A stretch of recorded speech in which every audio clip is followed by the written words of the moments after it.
بسم اللہ الرحمن الرحیم۔ السلام علیکم۔ اسلامک لائبریری آفیشیل میں آپ کو خوش آمدید کہتی ہوں۔ اللہ تعالیٰ نے ہدہد کو یہ خاصیت عطا فرمائی ہے کہ وہ زمین کے اندر کی چیزوں اور زمین کے اندر بہنے والے چشموں کو دیکھ لیتا ہے۔ حضرت سلیمان علیہ السلام کا مقصد یہ تھا کہ ہدہد سے معلوم کریں کہ اس میدان میں کتنی گہرائی میں پانی ہے۔ ہدہد کی نشاندہی کے بعد وہ جنات کو حکم دیتے تھے کہ زمین کھود کر پانی نکالو۔ ہدہد زمین کے اندر کی چیزوں کو دیکھ لیتا ہے، لیکن عجیب بات یہ ہے کہ اسے زمین کے اوپر شکاری کا بچھایا ہوا جال نظر نہیں آتا اور عموماً جال میں پھنس جاتا ہے۔ قوم سبا 800 سال قبل مسیح کے لگ بھگ یمن کے علاقے میں آباد تھی۔ انہوں نے پہاڑی علاقوں میں بہت سے بند تعمیر کر رکھے تھے، جن میں سب سے بڑے بند کا نام سد مارب تھا۔ انہوں نے ان بندوں کو سے چھوٹی چھوٹی نہریں نکال کر میدانی علاقوں کو سیراب کرنے کے لیے ایک مربوط اور مؤثر نظام بھی بنا رکھا تھا، جس کی وجہ سے باغات کے سلسلے سینکڑوں دور تک پھیلے ہوئے تھے۔ اس زمانے میں یمن تہذیب و تمدن کا گہوارہ تھا، جس کی شان و شوکت دیکھنے سے تعلق رکھتی تھی، مگر پھر آہستہ آہستہ وہ قوم مذہبی اور اخلاقی زوال کا شکار ہوئی تو اللہ نے انہیں نبیوں کے ذریعے متنبع فرمایا۔ بالآخر انہیں ان کی ناشکری اور سرکشی کی سزا دی گئی اور انہیں فراہم کردہ تمام نعمتیں سلب کر لی گئیں۔ اللہ کے حکم سے ان کا سب سے بڑا بند سد مارب ٹوٹ گیا اور یوں ایک خوفناک سیلاب قہر خداوندی بن کر ان پر ٹوٹ پڑا اور اس قوم کا نام و نشان ایسے مٹا کہ دنیا میں ان کی صرف داستانیں ہی باقی رہ گئیں۔ قوم سبا پر سیلاب کے عذاب کا یہ واقعہ نبی پاک صلی اللہ علیہ وآلہ وسلم کی ولادت سے تقریباً 125 سال قبل یعنی 450 عیسوی کے لگ بھگ پیش آیا۔ بند ٹوٹنے کی وجہ سے یہ علاقہ مکمل طور پر تباہ ہو گیا۔ سیلاب سے زندہ بچ جانے والے لوگ عراق اور عرب کے دوسرے علاقوں میں ہجرت کر گئے۔ یثرب میں آباد ہونے والے قبائل اوس اور خزرج کا تعلق بھی یمن سے تھا۔ ملکہ بلقیس کی ماں جنات میں سے تھی۔ ملکہ سبا کا نام تاریخی کتب میں بلقیس بنت شراحیل بتایا گیا ہے کہ ملکہ بلقیس کے باپ دادا یمن کے بادشاہ تھے۔ روایت کے مطابق ملکہ بلقیس کی ماں جنات میں سے تھی۔ ان کے باپ نے ایک جن عورت سے شادی کی تھی جس کا نام یلمہ بنت شعان تھا۔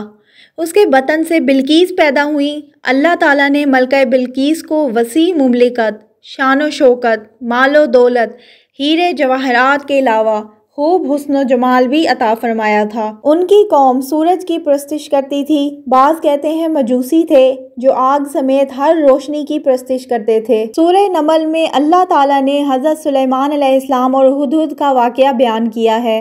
حضرت سلیمان علیہ السلام کی فوج کے تمام پرندوں کے اپنے اپنے لیڈر اور کمانڈر تھے، جو روزانہ اپنے اپنے وقت پر آپ کی خدمت میں حاضر ہوتے تھے۔ ہدہد کا فرض یہ تھا کہ سفر کے دوران کسی بنجر مقام پر پانی کی ضرورت محسوس ہوتی تو وہ بتاتا تھا کہ کہاں کھدائی کرنے پر پانی مل سکتا ہے۔ اس کے بتانے پر فوجی کھدائی کر کے پانی حاصل کر لیتے تھے۔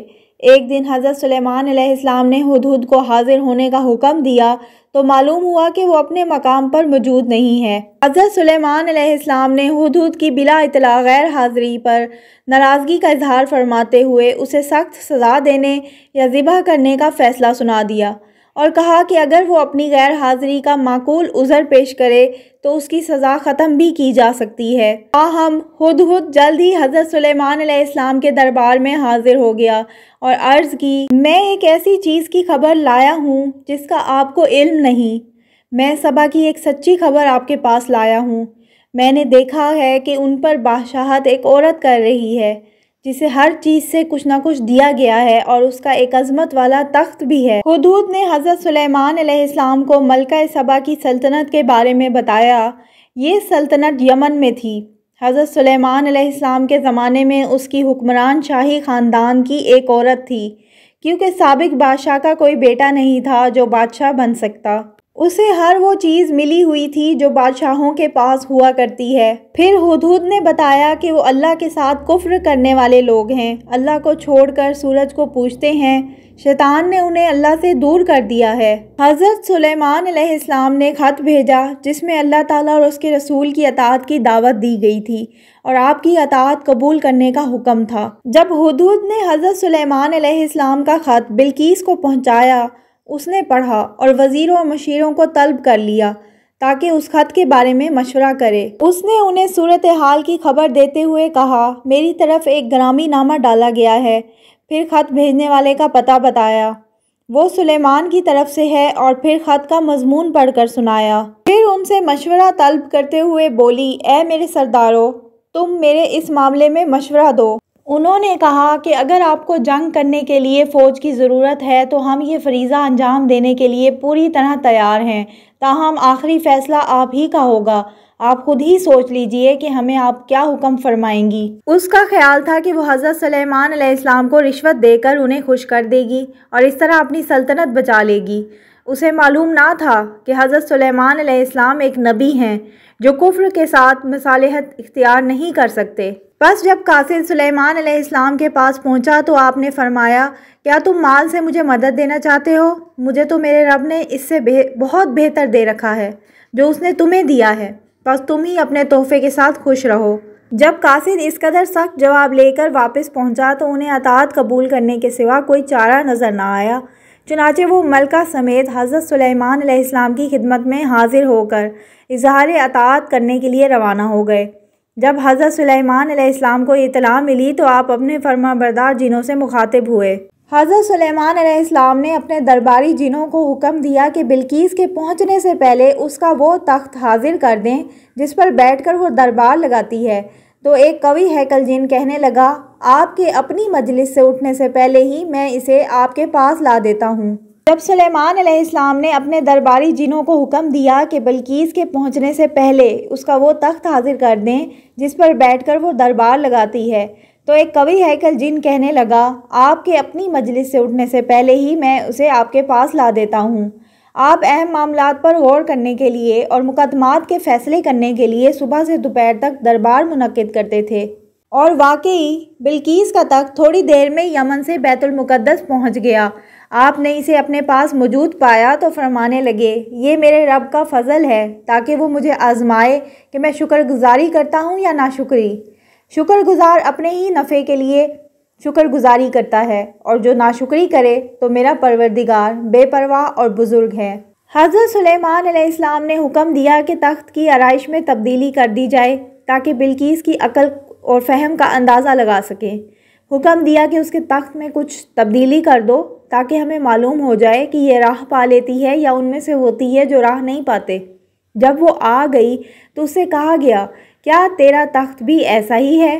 اس نے جواب دیا، گویا یہ وہی ہے۔ ملکہ بلقیس کے خیال میں یہ تخت اس کا نہیں ہو سکتا تھا، کیونکہ وہ تو اسے یمن میں چھوڑ آئی تھی اور پھر اس کی سجاوٹ میں تبدیلی بھی کر دی گئی تھی۔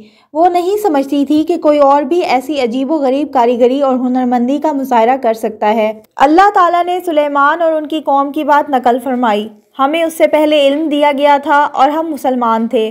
اس کے بعد فرمایا، اسے سلیمان علیہ السلام نے اس سے روک دیا جو اللہ کے سوا سورج کی پوجا کرتی تھی، یقیناً وہ کافر لوگوں میں سے تھی۔ یعنی ملکہ اور اس کی قوم بلا دلیل صرف آباء و اجداد کی تقلید کرتے ہوئے آفتاب پرستی میں مبتلا تھے، اس لیے حضرت سلیمان علیہ السلام نے اسے اس کام سے منع کر دیا۔